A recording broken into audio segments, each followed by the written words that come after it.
ഇന്നത്തെ കാലത്ത് നമ്മൾ സാധാരണക്കാർക്ക് ജീവിക്കാൻ ഒരു പ്രതീക്ഷ നൽകുന്ന ഒന്നാണ് ഭാഗ്യം അല്ലേ.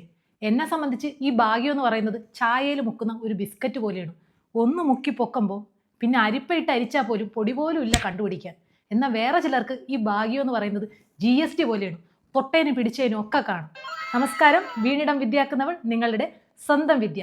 എൻ്റെ ഓമനമ്മയുടെ കാലത്ത് ഒരാൾക്ക് ഭാഗ്യം ഉണ്ടോ എന്ന് അറിയുന്ന സ്ഥലം എന്ന് പറയുന്നത് ഈ പ്രസവ വാർഡിൻ്റെ ഫ്രണ്ടിലാണ്. ഭൂമിയുടെ മാലാകമാർ വന്നിട്ട് കുട്ടി പ്രസവിച്ചിട്ടുണ്ട്, ആൺകുട്ടിയാണ് എന്ന് പറയുമ്പോൾ ഓമനമ്മയുടെ ഭാഷയിൽ തന്ത മുടിഞ്ഞ ഭാഗ്യവാൻ. ഇനി പെൺകുട്ടിയാണെന്ന് പറഞ്ഞാലോ ഏതാണ്ട് ഒരു ആടലോടകം ചവച്ചൊരു എക്സ്പ്രഷനാണ്. സത്യം പറഞ്ഞാൽ പച്ചാളം ബാസി പോലും അമ്മാതിരി ഒരു എക്സ്പ്രഷൻ ഇതേവരെ ഇട്ടിട്ടില്ല.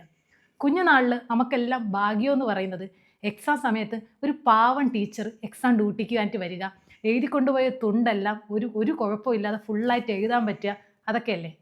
അതൊക്കെ എനിക്ക്.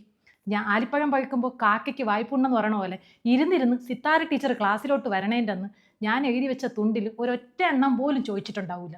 ഈ പട്ടിക്ക് മുഴുവൻ തേങ്ങ കിട്ടിയ ഒരവസ്ഥ. ഈ ഭാഗ്യം എന്ന് പറയുമ്പോൾ നമുക്ക് ഒഴിച്ചുകൂടാനാവാത്ത ഒന്നെന്ന് പറയുന്നത് നമ്മുടെ ലോട്ടറി തന്നെയാണല്ലേ. നാളത്തെ കേരള സോറി മാറിപ്പോയി, നാളത്തെ ബംഗാൾ ആ സ്ഥിതിയിലേക്കാണ് കാര്യങ്ങൾ വന്നുകൊണ്ടിരിക്കുന്നത്. പകലന്തിയോളം ഹെഡ്സെറ്റും വെച്ച് ഹിന്ദി പാട്ടും കേട്ട് കല്ലും മണ്ണും ഒക്കെ ചുമന്ന് വൈകിട്ട് ഇത്തിരി ഉരുളക്കിഴങ്ങും പരിപ്പും വാങ്ങിച്ച് ഓടിപ്പോയി ഒരു ലോട്ടറി ടിക്കറ്റും എടുക്കുന്ന സേട്ടന്മാരാണ് ഇന്നിപ്പോൾ കേരളത്തിൽ കൂടുതലുള്ളത് അല്ലേ. നമ്മളെ മലയാളികൾ ഏത് നാട്ടിൽ പോയാലും അവിടുത്തെ ഭാഷയൊക്കെ പെട്ടെന്ന് പഠിക്കണം നമ്മൾ. പക്ഷേ അതിഥി തൊഴിലാളികളെ മാത്രം മലയാളം അങ്ങോട്ട് പഠിപ്പിക്കും. നമ്മളെ മുക്കിൽ ചായക്കട ഇട്ടിരിക്കുന്ന മണിവീരമാമൻ രാവിലെ മുതൽ വൈകിട്ട് വരെ ചായ അത്രയും അടിച്ചിട്ട് വൈകിട്ട് കഷ്ടപ്പെട്ട് വരണ ബംഗാളിയുടെ കൈ കൊണ്ട് ഒരു ലോട്ടറി ടിക്കറ്റ് എടുപ്പിക്കും. പറയും അവൻ്റെ കൈ കൊള്ളാം, രാശിയുണ്ടെന്ന്. അവൻ്റെ കൈ കൊള്ളാമെന്നുള്ളതുകൊണ്ടല്ലോ അവൻ നാട്ടിൽ നിന്ന് ഇവിടെ വന്ന് പാറ പൊട്ടിക്കണത്. ലോട്ടറിയുടെ കാര്യത്തിൽ കേരളത്തിന് തകർക്കാനാവില്ല. ഇത്രയും ബ്രഹ്മാണ്ഡമായ തമിഴ്നാട്ടിൽ പോലും ഒരു ലോട്ടറി കട പോലും മഷിയിട്ട് നോക്കിയാൽ കാണില്ല. അവർക്ക് വേണമെങ്കിൽ ബോർഡർ താണ്ടി നമ്മുടെ പാറശാല വന്ന് എടുത്തിട്ട് വേണം. അതാണ് നമ്മുടെ കേരളം. അതൊക്കെ ഞാനൊക്കെ ഒരു ലോട്ടറി ടിക്കറ്റ് എങ്ങാനും അങ്ങ് എടുത്ത് ഒന്നി ആ ലോട്ടറി അങ്ങ് നിർത്തലാക്കും, അല്ലെങ്കിൽ നറുക്കെടുപ്പ് മാറ്റിവെക്കും. അത്രയ്ക്കുണ്ട് നമ്മുടെയൊക്കെ ഭാഗ്യം. ചിലർ പറയും, ഒരൊറ്റ നമ്പറിനാണ് എൻ്റെ ഭാഗ്യം പോയതെന്ന്. ഒരൊറ്റ നമ്പർ മാറിയാൽ പിന്നെ അത് പായക്കടലാസല്ലേ, അതിനെ ഭാഗ്യമെന്ന് പറയൂ, വെറുപ്പിക്കലെന്നല്ലേ പറയുള്ളൂ അല്ലേ. എനിക്ക് പണ്ടേ ഉള്ളൊരു ഡൗട്ടാണ്. വലിയ മറ്റേ കൂടിയ ലോട്ടറിയൊക്കെ വരണതും അതിൻ്റെ റിസൾട്ടും അത് അടിക്കുന്ന ആൾക്കാരെയൊക്കെ നമ്മളെ പരിചയപ്പെടുത്തുന്നുണ്ടല്ലോ. ഈ ഡെയിലി എടുക്കുന്ന ചെറിയ ലോട്ടറികളെ പറ്റി ഒന്നും അറിയുന്നില്ല. അത് ആർക്കൊക്കെ അടിച്ചെന്ന് പോലും അറിയുന്നില്ല. അതോ ഇനി അത് വല്ല കമ്പനിക്ക് അടിക്കുന്നതാണോ? അല്ല, എന്നും വൈകിട്ട് ഒരു 3-4 പേര് വളഞ്ഞിരുന്നുണ്ട് 34702334 എന്നൊക്കെ പറയണത് കേട്ടിട്ടുണ്ട്. അതുകൊണ്ട് ചോദിച്ചതേ ഉള്ളൂ. വേറെ ചിലരുണ്ട് അലഫ്യ യോഗക്കാർ. ഭാഗ്യം ഉണ്ടായിട്ട് കാര്യമില്ല, അനുഭവ യോഗ ഇല്ലാത്തവർ. രാവിലെ മുതൽ വൈകിട്ട് വരെ കഷ്ടപ്പെട്ടിട്ട് 1000 രൂപ കിട്ടിയിട്ട് 100 രൂപ കടവും വാങ്ങി ലോട്ടറി എടുത്ത് വെച്ചിരിക്കുന്നവർ.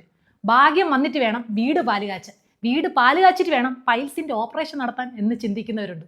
ഒടുക്കം ഭാഗ്യദേവത അങ്ങ് കണ്ണുറക്കും. കിടക്കണം ഓണം ബമ്പർ 12 കോടി. പിന്നെ വീട്ടുമുറ്റം നിറയെ ബന്ധുക്കളും സ്വന്തക്കാരും ശത്രുക്കളും കുടുംബക്കാരും നാട്ടുകാരും കൊണ്ടങ്ങ് നിറയും. ലോട്ടറി അടിച്ച ആൾക്ക് ഒന്ന് കക്കൂസി പോവാൻ ഇതുങ്ങൾ സമ്മതിക്കൂല. അവസാനം നിവൃത്തിയില്ലാതാവുമ്പം ഈ 12 കോടിയുടെ ലോട്ടറി കീറി കാറ്റി പറത്തിയിട്ട് പറമ്പിൽ പോയി അന്തസ്സായിട്ട് കാര്യം സാധിച്ചിട്ട് മുറ്റത്തെ ചാരുകസാരെ വന്ന് നിവർന്നൊരു കിടപ്പുണ്ട്. എത്ര ഭാഗ്യം ഉണ്ടെങ്കിലും ഒന്ന് കക്കൂസി പോകാൻ പറ്റിയില്ലെങ്കിൽ തീർന്നില്ലേ കാര്യങ്ങൾ. ഈ ഭാഗ്യം എന്ന് പറഞ്ഞാൽ ഒരു KSRTC ബസ് പോലെയാണ്. ഇപ്പോൾ വരും എന്ന് കാത്ത് നമ്മൾ ബസ് സ്റ്റോപ്പിൽ നിൽക്കുമ്പോൾ ഇത് 1 കിലോമീറ്റർ അപ്പുറം കൊണ്ടുവന്ന് നിർത്തും.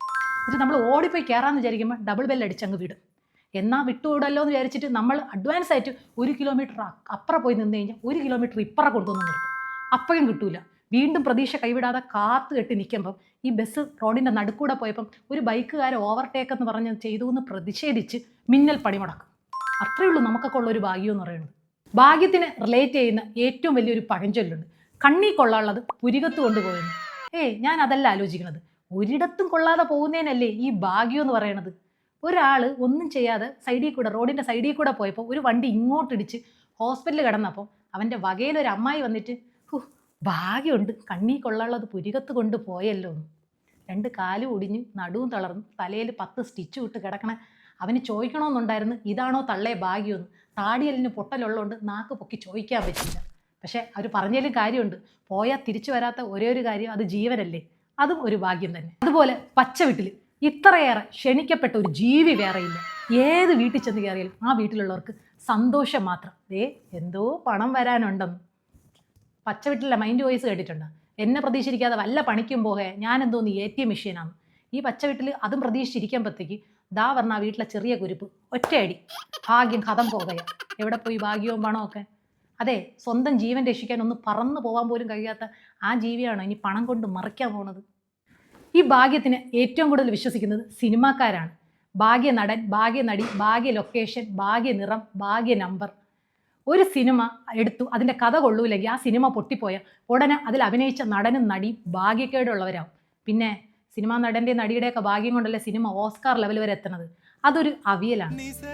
കറക്റ്റ് BGM, കറക്റ്റ് അഭിനയം, കറക്റ്റ് ഡയറക്ഷൻ, ഒരു നല്ല കഥ, ഇതെല്ലാം കൂടെ ചേർന്നാണ് ഒരു സിനിമ പിറവിയെടുക്കുന്നത്. 2026 ഭാഗ്യം എന്ന് പറഞ്ഞാൽ നമ്മൾ എവിടെയെങ്കിലും പെട്ടുപോയി കഴിഞ്ഞാൽ നമ്മുടെ ഫോണിൽ ചാർജ് ഉണ്ടായിരിക്കുക എന്നുള്ളതാണ്. അതാ ഇനി ചാർജ് ഇല്ലെങ്കിൽ ഒരു ചാർജർ കൂടെ ഉണ്ടാവണം. ഇത് രണ്ടും കിട്ടിക്കഴിഞ്ഞാൽ കുത്താനൊരു സ്ഥലം ഉണ്ടായിരിക്കണം. ഇതെല്ലാം കിട്ടിക്കഴിഞ്ഞ് കുത്താൻ പോകുമ്പോൾ കറണ്ട് പോയാൽ തീർന്നില്ല. നാം പാതി ദൈവം പാതി എന്നാണല്ലോ. നമ്മുടെ വിശ്വാസവും നമ്മുടെ ഹാർഡ് വർക്കിങ്ങും നമ്മുടെ കോൺഫിഡൻസും ചേർത്ത് നമ്മൾ കറക്റ്റ് വേ കൂടെ അങ്ങോട്ട് പോയാൽ ഒരു ദിവസം ഈ ഭാഗ്യം നമ്മുടെ കൂടെ അങ്ങ് പോരും അല്ലേ? Thank you.